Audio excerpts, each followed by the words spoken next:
Hi everybody, how's it going? I'm here with Polyglot Grace, who is joining me live from Bangkok.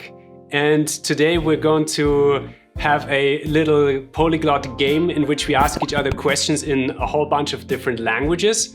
And then after that, we're going to have a talk about some language learning tips and techniques. So, Sawadee krab, Binya Bankrab. Nice. สวัสดีค่ะ สบายดีค่ะ I'm good สบายดี Awesome. Yeah, no, I don't speak Thai. I've been to Thailand twice. And I love Thailand so much. I've been to Bangkok, I've been to Krabi, to Ao Nang. I've been to a bunch of the islands. So, Oh, nice. I love those areas.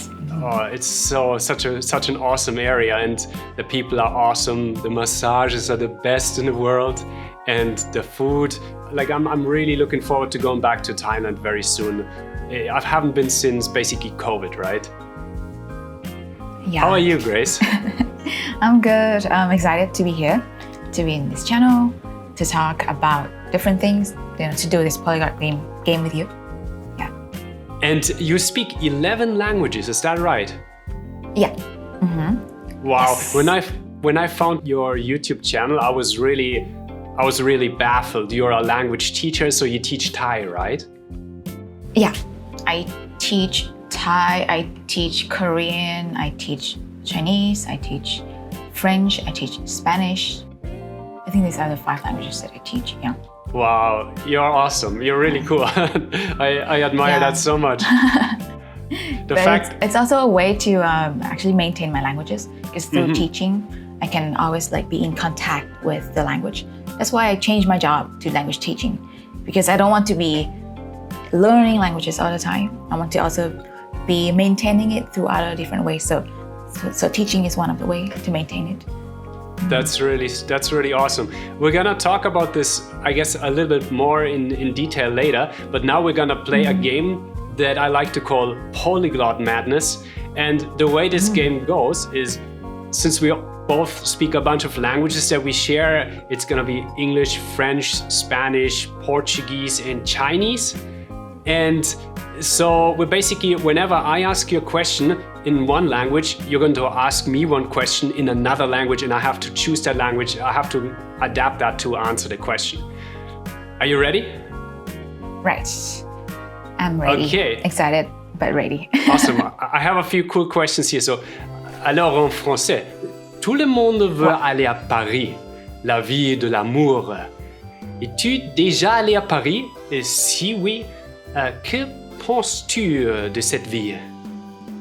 Ouais. Je suis déjà allée là-bas une fois. Quand j'étais plus jeune, je considérais Paris comme une ville de l'amour.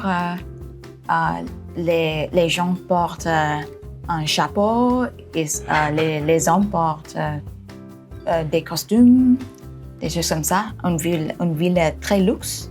Si.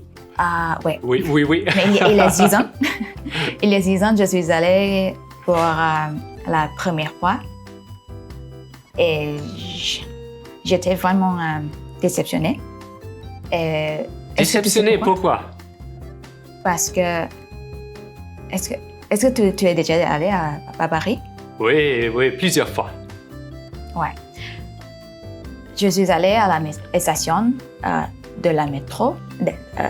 Oui, et j'ai senti une odeur de la pisse. Es-tu allé au Gare du Nord? C'était le Gare du Nord? Je sais pas si c'est le Gare du Nord, mais je pense que toute la station de métro, pour moi, j'ai senti une odeur de pisse très fort, mais c'était tellement fort et c'était insupportable.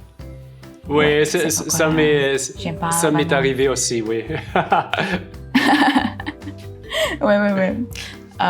Mais c'est vraiment une ville de l'amour, mais si tu ne peux pas utiliser le nez, oui, c'est ça. Ouais. Je pense que tu dois visiter les lieux fameux. C'est important de connaître la ville et d'éviter les zones qui puent. Ouais. Et puis, ouais, exactement. Mais je suis allée, mais pour visiter les endroits intéressants et aussi pour voir mes amis. J'ai 2 amis là-bas. Je pense que je dois y aller encore une fois pour vraiment découvrir et changer mon perception. Ta perception, Paris, c'est ça. Encore une fois. Ouais. C'est mon tour maintenant, hein? Ouais. ¿Cuál es la cosa más loca que has hecho en tu vida? Ah, la cosa más loca que he hecho en mi vida. Debería elegir entre bucear en invierno cuando estaba nevando aquí en Canadá, fue muy frío, o tal vez hacer un ayuno de agua sin comer ningún alimento sólido durante 10 días. Pero, de hecho, el año pasado yo pasé 30 minutos en una bañera llena de cubitos de hielo a una temperatura de 4 grados Celsius. Estaba practicando el método Wim Hof, que es un tipo loco de los Países Bajos. ¿Sí? Él enseña... ¿Vives ahorita en Canadá, cierto? Yo vivo en Canadá, sí. Sí, exactamente. Listo.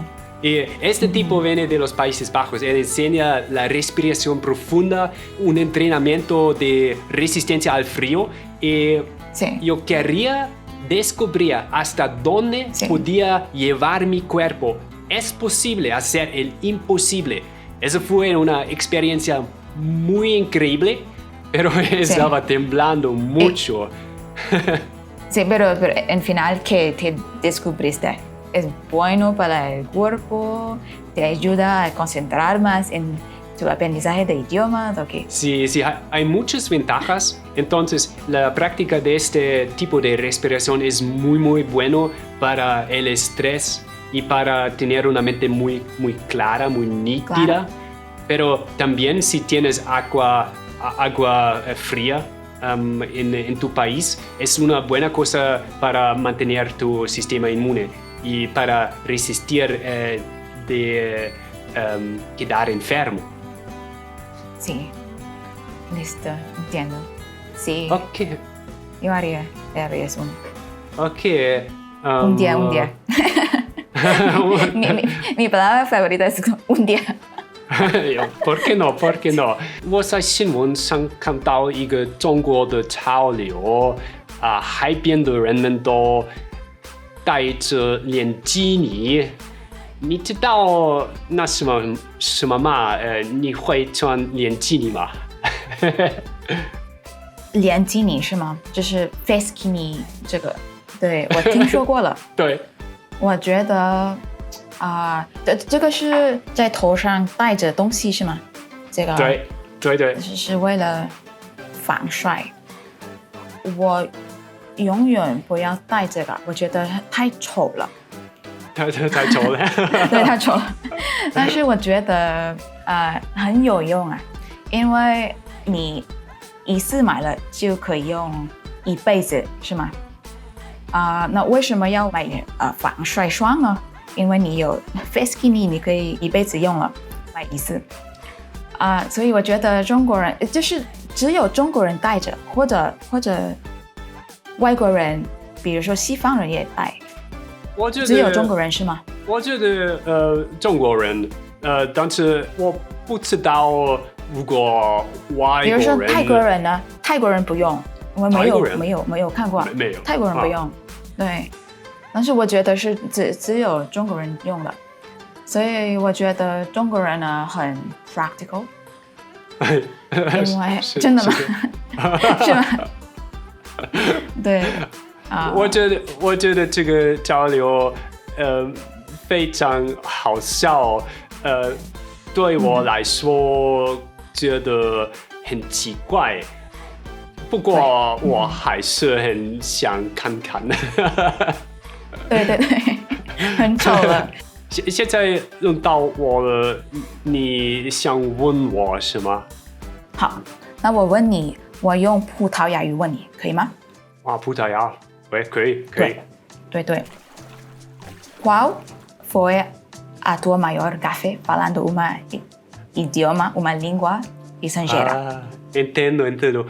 Um dos erros mais engraçados que eu cometi aprendendo um idioma foi quando eu comecei a aprender o chinês. Estava conversando com esta garota chinesa nessa aplicação também. E eu queria dizer, você é uma mulher amável, 你是一个非常友好的女人. Mas eu estava usando um teclado tipo pinyin. Eu ainda não sabia como digitar de maneira corretamente em chinês, então eu acabei escrevendo você é uma pessoa escrava amável. 你是一个非常友好的女人。女人。女人。Então a garota foi um pouco brava comigo. Ela me perguntou do que você está falando? Eu não sou uma pessoa escrava, você é grosso. Mas foi um erro, né? Ah, sim? E ela parou de falar com você? Parou de contactar com você? Você explicou bem? Ela deu uma explicação que isso é um erro. Eu estou usando um teclado de pinho que eu não conheço. Entendi. Mas essa palavra, nuren, que se traduz como mulher em português, né? Essa palavra foi bem complicado para mim para pronunciar. No começo eu chamei outras garotas de nyoren, que é uma pessoa vaca, como o animal a vaca, né? E eu só recentemente descobri que você pode dizer em chinês nitanyola. Isso é como uma gíria e significa você é ótima, você é ótimo. Nitanyola. Mas isso é minha história. É uma gafa, mas eu acho que isso é muito engraçado. You know how languages have false friends? Like, for example, when you say estoy caliente in español, that doesn't really mean that you're hot, but it actually means you're horny. Did something like that ever happen to you, where you tried to say something, but then it came out the wrong end? Yeah, I think Portuguese, the word garachipão. Do you know that word? In Portuguese, it means like you don't get embarrassed easily. Oh, it's like what I say, thick face. So I have like a bread friend. face. My friend called me garachipão, but in the end, I was making. Actually, I made a video on that, and I thought it's garachipão, like the bread face. But later, she's like, it's not pão, it's pau. It's like the stick. Yeah, so like pão is also the slang word for penis. oh yeah, I didn't know that. Yeah, that's right. Garachipão is like you have a thick face, you don't get embarrassed easily. Right, I made a video on a bread face, and I don't even pronounce it correctly, you know. Pão and pau. Yeah, and then there's also bao. Like There's also bao, which is a chest. Yeah. Bao, with a I think it's BAU. So, okay, I think it's my turn now, right? All right, yeah. Okay, let's try it. Let's try your Chinese. 我很紧张。很紧张。你会唱中文歌吗？中文歌，对。OK， 我其实可以唱一点的中文歌。有一个说唱歌手叫小鬼，他的作品真的很酷。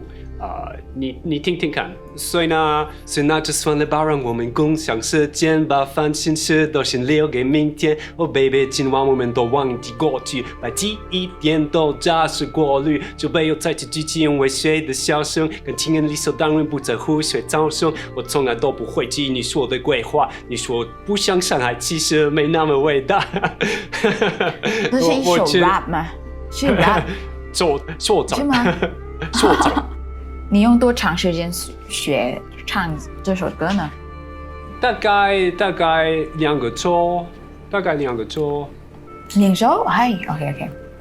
好。但是我这如果你可以唱中文歌，你你会提高你的发音很多，真的吗？对，真的。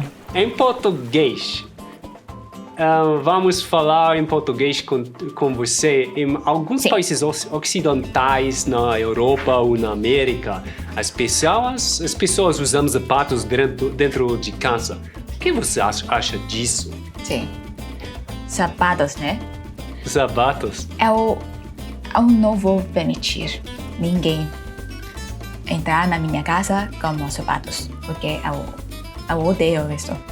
Eu acho que eu não gosto disso. Uma vez eu vi no filme do show dos americanos, eles usam sapatos, eles estavam pulando no sofá com os sapatos, entrando na casa. Eu não entendo como é possível que as pessoas fazem isso. Porque para mim é muito sujo, né? Você vai caminhar fora e também sujo. Você pode tem ser razão. que você vai pisar em um cocô e pode ser que você vai entrar na casa de você. Sim. Eu não estou usando os meus sapatos na minha casa. E minha família em Alemanha, eles não estão usando os seus sapatos na casa. Mas eu acho que há muitos americanos, norte-americanos que têm este hábito. Sim. Vamos falar... já falamos espanhol, português, inglês, chinês. A última é francês. Sim. Francês. La Il langue t'est d'amour. arrivé... Ouais. Il t'est arrivé un truc flippant en voyageant? Ah, un truc flippant. Ouais, plusieurs, sans doute. Mais une chose qui m'est arrivée, c'était en 2012, quand j'étais à Cuba pendant les vacances de Noël avec un pote pour faire de la plongée. On logeait dans un resort à Cayo Santa Maria. Et le personnel du resort nous a dit qu'il y a cette méga fête à Santa Clara. C'est une ville à peu près 100 km loin du resort. Ils nous ont dit c'est une très bonne fête, mais c'est un lieu dangereux. Il ne surtout pas faut mettre des vêtements trop chics. Vous devez mettre votre argent dans vos chaussures. Et moi, j'ai décidé de mettre une chemise toute neuve, blanche, super chic. Ouais. Je sais pourquoi. Parce Super que chic. j'étais bête. Alors, une fois à Santa Clara, j'ai détonné vraiment au milieu de cette foule cubaine. Tout le monde me dévisageait, surtout les filles. Bref, je suis entré dans un petit bar bondé pour commander à boire et j'avais dans une main un peu d'argent, dans l'autre mon portable et les deux bras levés pour attirer l'attention du barman. Et autour de moi, tout le monde faisait la même chose. Mais soudain, je sens une main dans ma poche. Je me retourne et il y a ce mec cubain au regard dur qui me fixait comme pour dire « Tu vas faire quoi maintenant, mec ?» Et moi, je n'avais aucune envie de me faire agresser à ce moment-là. Il pouvait avoir eu un couteau, je ne sais pas. Alors, je l'ai laissé fouiller dans ma poche. Mais mon cœur battait la chamade. Mais j'ai su que j'ai suivi le conseil du personnel du resort parce que j'ai mis tout mon argent dans ma chaussure gauche. Alors, la unique chose qu'il pouvait rober de moi, c'était ma carte et clé du resort qui était à 100 km de cette ville-là. Alors, ça n'avait aucune valeur pour lui. Mais oui, c'était un peu flippant. Ouais. En español, también enseñas idiomas. ¿Cuál fue la historia más loca que tienes sobre uno de tus alumnos. No menciones su nombre, por favor. Pero hay algo que aconteció. Sí, una vez, como yo tengo una estudiante, como una de mis estudiantes no uso pantalones. Okay. Ella no usa pantalones. Solo faldas. Sí. Lo que pasa es que siempre hacemos clase como normal, ¿sí? Hicimos clase como normal y como en este día, ella estaba sentada encima de su cama y estábamos hablando como normal, como siempre. Accidentalmente, ella golpeó como su cámara, su computador, y bajó un poco la visión de la cámara. Y yo vi abajo que ella no estaba con pantalones y ella también no estaba usando la ropa interior. Yo vi la parte privada de ella. Oh, no. Estaba muy sorprendida, estaba como choqueada y yo... Eso. Eso es muy loco. Entonces ella estaba grabando una pequeña película debajo de su escritorio. No, sí, pero yo no dije nada a ella. No dije nada. Y ella no le dio cuenta también. Por eso continuamos la lección como normal, como si nada ha pasado. Y después tus interacciones con esta chica han cambiado pero tú no te sientes con vergüenza, ¿sí? Porque tú estás cara de pau.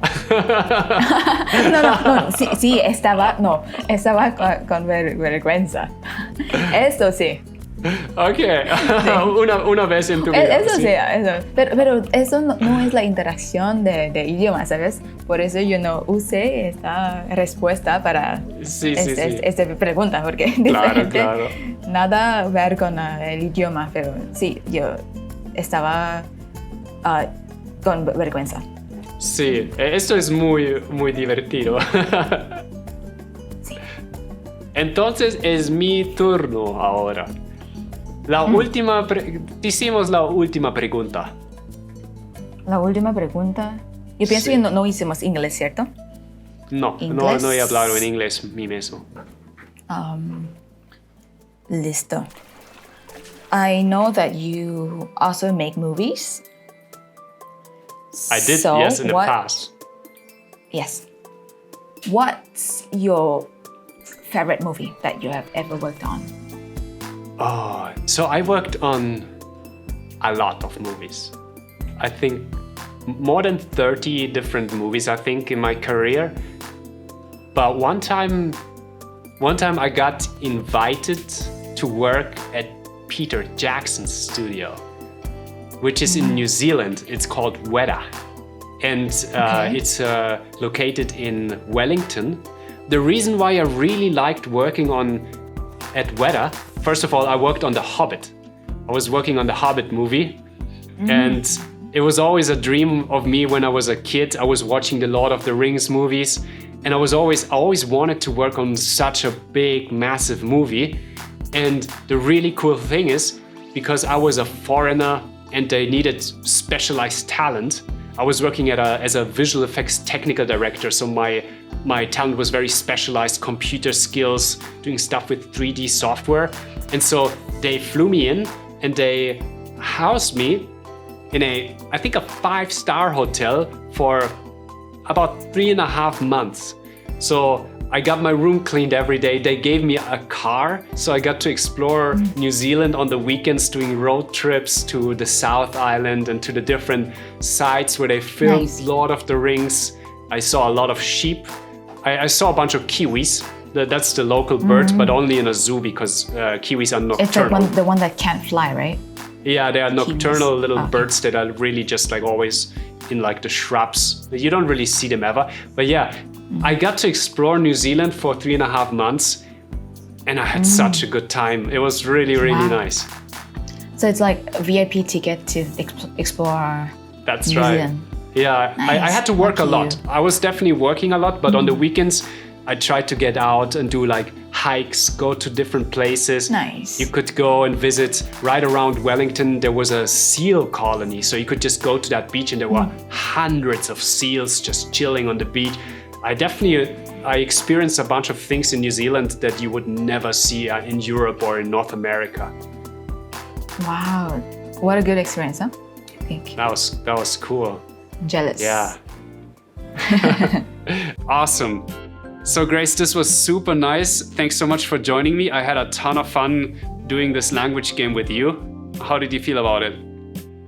I had so much fun. I think it was my first time doing this polyglot game.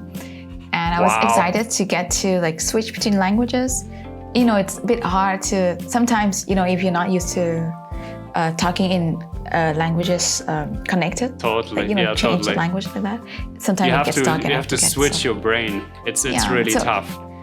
So there's definitely, actually, I had fun and also a really good practice for my language. Definitely. Guys, if you have any questions about what we talked about, please leave us a comment below. If you can share any of your experience, let us know if you had any encounters with false friends in languages or any weird experiences when traveling. Would be definitely cool to get some of your experiences. We're gonna keep actually recording to talk about some language tips, so watch out for part 2 of this video. But for now, Grace, thanks so much for joining me tonight, and I wish you an awesome day over there in Bangkok. Thank you so much. Bye. Thank you. Okay, guys, and don't forget to share, like, and subscribe. See you. Bye-bye.